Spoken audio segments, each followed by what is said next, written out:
কার্গিল বিজয় দিবসের 25 বছর পূর্তি উপলক্ষে ত্রিপুরা প্রদেশ যুব মোর্চার উদ্যোগে বৃহস্পতিবার সন্ধ্যায় আগরতলা শহরে অনুষ্ঠিত হয় মশাল মিছিলটি।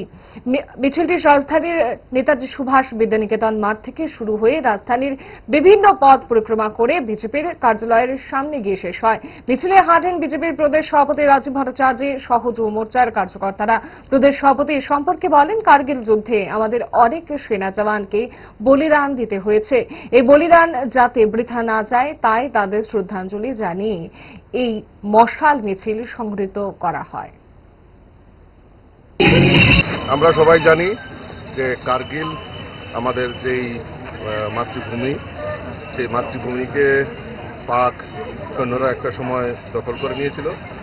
সেটা এই কার্গিল আমাদের কাছে একটা সার্বভৌমত্ব, সেটাকে উদ্ধার করার সময় আমাদের অনেক সেনাবাহিনীর বলিদান হতে হয়েছিল, কিন্তু তবুও আমাদের এই কার্গিলকে বিজয়ী হয়েছে। তাকে সম্মান জানানোর, এই সৈন্যদের প্রতি শ্রদ্ধা নিবেদন করে আজকে আমরা ভারতীয় জনতা যুব মোর্চার উদ্যোগে এই বিজয় মিছিলে আমরা অংশগ্রহণ করেছি। মশাল মিছিলের মাধ্যমে আমরা আমাদের যারা শহীদ, আমাদের সৈন্য যারা এই কার্গিল বিজয় দিবসে বলিদান হয়েছেন, তাদের বলিদান যাতে বৃথা না যায়, বৃথা না হয়, তার জন্য আমরা তাদেরকে শ্রদ্ধাঞ্জলি জানিয়ে আজকের এই মশাল মিছিল আমরা।